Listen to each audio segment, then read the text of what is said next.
আমি একদম ওদেরকে ছেড়ে দিতে পারবো। ওরা যদি এখনও বলে যে আমি সাধু এবং আমার সাধুর বউ হিসেবে ওরা ঘুরে বেড়াবে, আমার কোনো আপত্তি নেই। এত সুন্দর ওরা দুজন স্ক্রিনে, এবং এত ভালো একজন আরেকজনের পরিপূরক, এইটাই না হওয়া উচিত। যদিও গল্পটার নাম রোহিত, কিন্তু আমার কাছে মনে হয়েছে এটা মেঘের ঘন ঘটা। রিয়েল বউ আছে, আসো। সাধু একটু কাছে আসো। সাধু দুই বউকে নিয়ে সাধু। আপু চলে এসছে। আসলে আমরা জানি কাজ নিয়ে আপনারা দুজন আসলে খুব হিসাব নিকাশ করে কাজ করেন। হিসাব নিয়ে ধরুন না, ভালো গল্পের পিছনে ভালো কাজের পিছনে একে অপরকে দারুণভাবে আসলে হেল্প করেন। আপু কেমন দেখছেন? আসলে আপনার কাছে যদি জানতে চাই, রোজ উঠেছে, চারিদিকে আলোকিতও করেছে, মেঘের কোনো আভাস নেই, কি বলবেন? আমার কাছে এই মুহূর্তে আপনাদের সামনে বসে এটার উত্তর দেওয়াটাই বরং টর্চার মনে হচ্ছে, কারণ কন্টেন্টটা এত ডিফারেন্ট, এত মনস্তাত্ত্বিক গল্প। এইটা দেখার পরে আমার মনে হয় আগামী 2 সপ্তাহ কারোর সাথে কথা বলাই উচিত না। মানে এত ইমোশনাল, এইটার বিষয় প্রশ্ন করলে তখন মনে হবে যে আমি আসলে কি উত্তর দিব, আমি এটা খুঁজে পাচ্ছি না।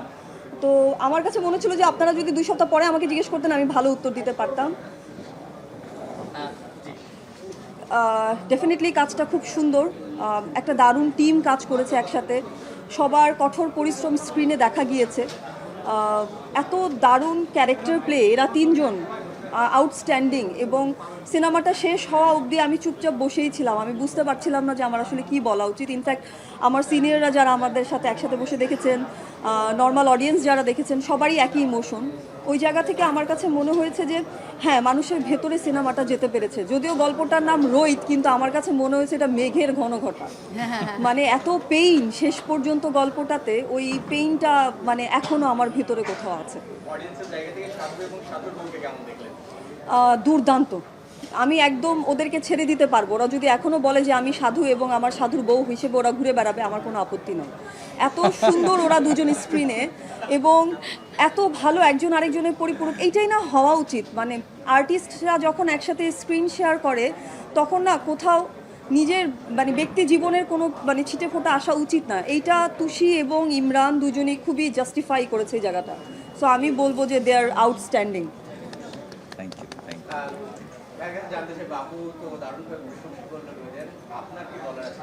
কারণ প্রত্যেকটা কাজ আপনি আপনার মিলে আসলে একটা সবকিছু ভালো মতো সবকিছু মিলে সেই জায়গা থেকে প্ল্যান করে করেন। তার কাছ থেকে লাইফ পার্টনারের কাছ থেকে অ্যাপ্রিসিয়েশন পাওয়াটা আসলে